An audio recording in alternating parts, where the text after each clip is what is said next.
আসসালামু আলাইকুম। আশা করি সকলে ভালো আছেন। আজকে আমার মুরগির বাচ্চাগুলো ফোটার আজকে ৬ষ্ঠতম দিন। তো ৬ষ্ঠতম দিনে আলহামদুলিল্লাহ আমার একটা মুরগির বাচ্চাও নষ্ট হয় নাই। নষ্ট না হওয়ার কারণ হচ্ছে আমি ৪ টা মুরগি দিয়ে প্রায় ৩৫ টার মতো মুরগির বাচ্চা ফুটাইছি। বাচ্চা ফুটানোর পরে আমি এগুলোকে ব্রুডিং করছি। কিন্তু দুর্ভাগ্যবশত কারণ হচ্ছে আ বৈশাখী ঝড়ের কারণে আমাদের এখানে প্রায় ১ দিনের বেশি কারেন্ট ছিল না। তখন আমি দেখলাম যে বিদ্যুৎ যখন জ্বলতেছে না তখন রিস্ক নিয়ে লাভ নাই। তখন একটা মুরগিকে এই বাচ্চাগুলোর সাথে দিয়ে দিছি এবং একটা ঘরে আবদ্ধ করে দিছি।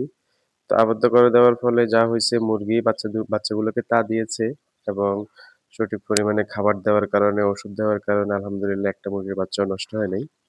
আপনারা যারা বাড়িতে অল্প পরিসরে মুরগি লালন পালন করেন কিন্তু মুরগির বাচ্চা টিকাইতে পারেন না, তারা চাইলে এরকম একটা খাঁচা বা এরকম কাঠের তৈরি ছোট্ট একটা ঘর করে আপনি আপনার মুরগির বাচ্চাগুলো পালন করতে পারেন। আপনি এখানে প্রায় অন্তত ১৫০ থেকে ২০০ মুরগি এবং মুরগির বাচ্চা পালন করতে পারবেন। আপনি যদি খুব আকারে করেন সেখানেও আপনি বিভিন্ন বয়সের মুরগির বাচ্চা পালন করতে পারবেন।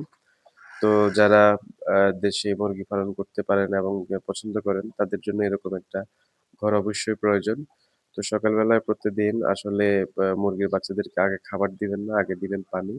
পানি দেওয়ার ১০-১৫ মিনিট পর তখন তাদেরকে খাবার দিবেন। তো আমি এখনো পর্যন্ত স্টার্টার ফিডটাই কন্টিনিউ করতেছি। মিনিমাম ১৫ থেকে ২০ দিন এই ফিডটা কন্টিনিউ করব। এরপরে আমি কাস্টমাইজ করে নিজের হাতে বানানো খাবার খাওয়াবো।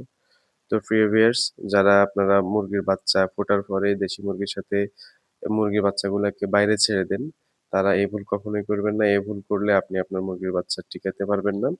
তো ৬ষ্ঠ দিনে আমি এখনো আমার মুরগির বাচ্চাগুলোকে কোনো প্রকার ভ্যাকসিন দেই নাই। তবে ওষুধ কন্টিনিউ চালাচ্ছি। আমি যেহেতু এখানে অল্প কিছু মুরগি, সেহেতু আমি এখানে ভ্যাকসিন দিব না। ভ্যাকসিন না দিয়ে হতে পারে আমি ২৮ দিন বা ৩০ দিন বয়সে একটা ভ্যাকসিন করব। এর আগে আমি কোনো ভ্যাকসিন দিব না যেহেতু মুরগি অল্প। তো এই মুরগিগুলো আসলে বিক্রি হয়ে যাবে। কিছুদিনের মধ্যে বিক্রি হয়ে যাবে। বিক্রি হওয়ার আগে ভ্যাকসিনটা দিয়ে দিব। আর যদি বিক্রি না হয় তাহলে এগুলো আমরা লালন-পালন করে আমরা খাওয়ার জন্য বা প্যারেন্টস এর জন্য রেখে দিব। আমাদের এখানে আসলে অনেকগুলো দেশি মুরগির বাচ্চা আছে। প্রতি মাসে দেশি মুরগির বাচ্চা ফুটে। যারা দেশি মুরগির বাচ্চা নিতে চাচ্ছেন বা দেশি মুরগির বাচ্চা প্রয়োজন পালতে পারেন তারা অবশ্যই আমার সাথে যোগাযোগ করবেন।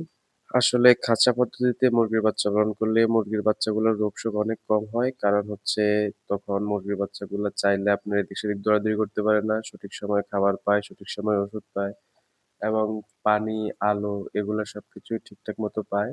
যার কারণে তাপমাত্রাটাও সঠিক নিয়ন্ত্রণে থাকে। যার ফলে মুরগির বাচ্চাগুলা সুস্থ থাকে। তো আপনি যখন বাইরে ছেড়ে দিবেন তখন জীবজন্তুর আক্রমণ থাকবে।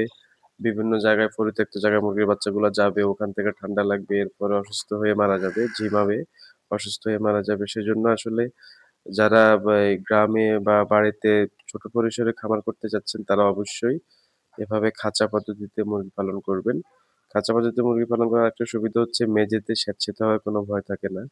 আপনি যেহেতু নিচে জালি ব্যবহার করবেন তাহলে এখানে মেঝে স্যাঁতসেঁতে হওয়ার কোনো সম্ভাবনা থাকবে না। তো আপনার মুরগির বাচ্চাগুলো অলরেডি ওই সময় সুস্থ থাকবে, সঠিক সময়ে ভ্যাকসিন দিলে আরো ভালো থাকবে। তো প্রিয় ভিউয়ার্স, আপনারা যারা দেশি মুরগি পালন করতে যাচ্ছেন, তারা এমন নতুন কোনোভাবে ব্রুডিং করতে পারতেছেন না, তারা আমার চ্যানেলটা সাবস্ক্রাইব করে আমার চ্যানেলের ভিডিওগুলো দেখবেন। আপনি মোটামুটি ভালো একটা ধারণা পাবেন, যাতে করে আপনি দেশি মুরগির বাচ্চা পালন করতে পারেন। আমার এই সমন্বিত খামারে আরো অনেকগুলা প্রজাতি আছে। দেশি মুরগি আছে, ব্ল্যাক অস্ট্রেলপ আছে এবং আমার চীনা হাঁসের খামার আছে, চীনা হাঁস আছে।